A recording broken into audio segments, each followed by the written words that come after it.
राजस्थान में इस साल विधानसभा चुनाव होने हैं और चुनावी साल में धोरों की धरती का सियासी तापमान बढ़ा हुआ है। राजस्थान विधानसभा में राजेंद्र गूढ़ा ने अपनी ही सरकार को महिलाओं पर अत्याचार रोकने में विफल बताया और सरकार को कटघरे में खड़ा कर दिया। मंत्री रहते विधानसभा में महिलाओं पर अत्याचार के बयान के साथ ही गूढ़ा की बोतल से निकले एक और जिन ने चुनावी साल में गहलोत को परेशान कर दिया और ये लाल डायरी गहलोत के लिए गले की फांस बन गई।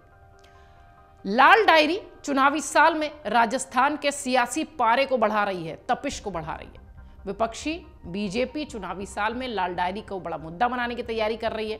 प्रधानमंत्री नरेंद्र मोदी की सीकर रैली से यह साफ हुआ। पीएम मोदी ने लाल डायरी का जिक्र करते हुए अशोक गहलोत सरकार और कांग्रेस पार्टी पर जमकर निशाना साधा। सीकर में हाल ही में प्रधानमंत्री पहुंचे थे, जहां उन्होंने विपक्षियों पर जमकर हमला बोला। पीएम ने कांग्रेस पर सरकार के नाम पर लूट की दुकान चलाने का आरोप भी लगाया और राजस्थान की लाल डायरी का जिसका सबसे ताजा उदाहरण उन्होंने बताया। उन्होंने कहा कि लाल डायरी के नाम से कांग्रेस के बड़े नेताओं की हालत खराब है। लाल डायरी के पन्ने खुले तो अच्छे निपट जाएंगे, कांग्रेस सरकार का डिब्बा गुल हो जाएगा। पीएम मोदी के बयान से एक बात तो निश्चित तौर पर साफ हो गई कि वो ये बीजेपी की लाल डायरी के मुद्दे को विधानसभा में जोरों शोर से उठाने की तैयारी में है। लाल डायरी को लेकर पीएम मोदी ने वार किया तो गहलोत की सफाई भी आ गई। गहलोत ने लाल डायरी को कल्पना बताया और बीजेपी पर राजेंद्र गूढ़ा को मोहरे की तरह इस्तेमाल करने का आरोप मढ़ दिया। उन्होंने कहा कि राजेंद्र गूढ़ा बीजेपी मोहरे की तरह उन्हें बनाए रख रही है, इस्तेमाल कर रही है। राजस्थान की लाल डायरी वास्तविकता हो या कल्पना, विधानसभा चुनाव में इसमें कोई संदेह नहीं कि गहलोत की मुश्किलें तो बढ़ा ही चुकी है। पेपर लीक की घटनाओं को लेकर गहलोत सरकार पहले से ही बैकफुट पर थी। बीजेपी की रणनीति ने लाल डायरी के सहारे भ्रष्टाचार का जो एक नैरेटिव है, एक जो माहौल है, वो सेट कर दिया। बीजेपी को लाल डायरी के मुद्दे पर कांग्रेस को घेरना इसलिए भी आसान लग रहा है क्योंकि यह दावा कांग्रेस के ही एक विधायक राजस्थान में सरकार में मंत्री रहे अपने ही लोगों ने किया है। लाल डायरी के मुद्दे पर अशोक गहलोत भी बैकफुट पर है। पीएम मोदी ने राजस्थान की धरती से राजस्थान सरकार पर लाल डायरी को लेकर वार किए और तब गहलोत ने इसे कल्पना बता दिया। लाल डायरी को लेकर बैकफुट पर चल रहे गहलोत ने यह जरूर कहा कि राजस्थान की जनता बीजेपी को लाल झंडी दिखाएगी। गहलोत के बैकफुट पर होने पर अगर देखिए तो उसकी बहुत बड़ी वजह यह है कि आरोप उस व्यक्ति ने लगाया है जो उनका करीबी रह चुका है, उनके पार्टी में मंत्री रह चुका है। दूसरी बहुत बड़ी समस्या यह है कि चुनावी साल है और तीसरी, पार्टी के किसी एक नेता का खुलकर समर्थन में न आना भी गहलोत के लिए परेशानी का सबब बना हुआ है। लाल डायरी में राजेंद्र गूढ़ा लगातार आरोप लगा रहे हैं, लेकिन अशोक गहलोत की अगर कह लीजिए या यूं कह लीजिए कि राजस्थान कांग्रेस की तरफ से कोई भी नेता खुलकर इस पर कुछ नहीं बोल रहा है। यह भी अशोक गहलोत के लिए परेशानी का सबब है।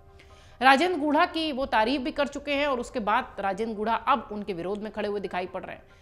सचिन पायलट अपने समर्थक विधायकों के साथ हरियाणा के मानेसर चले गए थे, उसमें राजेंद्र गूढ़ा भी थे। तब गहलोत की सरकार बचाने का श्रेय गूढ़ा को दिया गया था। अब राजेंद्र गूढ़ा ने ही विधानसभा में लाल डायरी लहराकर लाल डायरी की बात कर दी है तो ये शायद गहलोत के लिए थोड़ी समस्या बन गई है। विधानसभा चुनाव में कुछ ही वक्त बाकी है। राजनीति के जादूगर कहे जाने वाले अशोक गहलोत भी ये बेहतर जानते हैं कि बीजेपी अगर इसे कैश कराने की रणनीति में सफल हो गई तो चुनाव में वापसी बड़ी मुश्किल होगी। सीएम गहलोत के बैकफुट पर होने की एक वजह यह भी है कि तमाम बड़े नेताओं की चुप्पी जो है वो उनको और ज्यादा परेशान कर रही है, उन्हें बैकफुट पर ले जा रही है।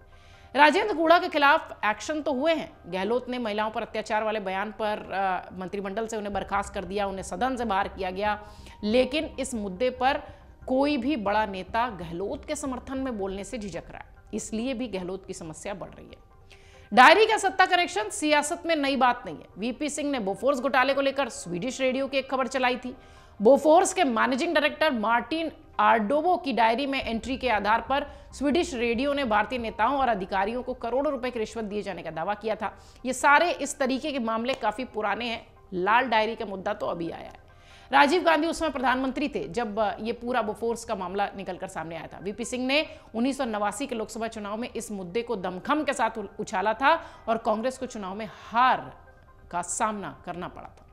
इसी तरह बीजेपी का प्रमुख चेहरा रहे लालकृष्ण आडवाणी को भी डायरी की वजह से ही संसद की सदस्यता से इस्तीफा देना पड़ा था। सीबीआई ने 1991 में भिलाई इंजीनियरिंग कॉर्पोरेशन के प्रबंधक निदेशक सुरेंद्र कुमार जैन के फार्म हाउस पर छापेमारी की थी, जिसमें 2 डायरियां मिली थी।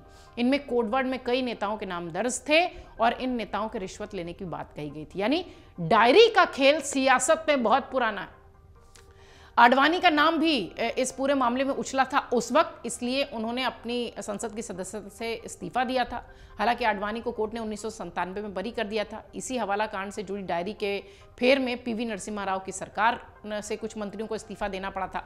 लबोलुआब इस रिपोर्ट का यह है कि गहलोत सरकार डायरी से बिल्कुल परेशान हो चुके हैं और बैकफुट पर राजस्थान में दिखाई पड़ रहे हैं। चूंकि चुनावी साल है इसलिए परेशानी और ज्यादा बढ़ी हुई है, लेकिन डायरी का खेल पुराना नहीं है। चाहे बीजेपी हो चाहे कांग्रेस, डायरी का खेल हमेशा से कई नेताओं की कुर्सियां लेता रहा है और अब अशोक गहलोत डायरी के खेल में फंसे हैं।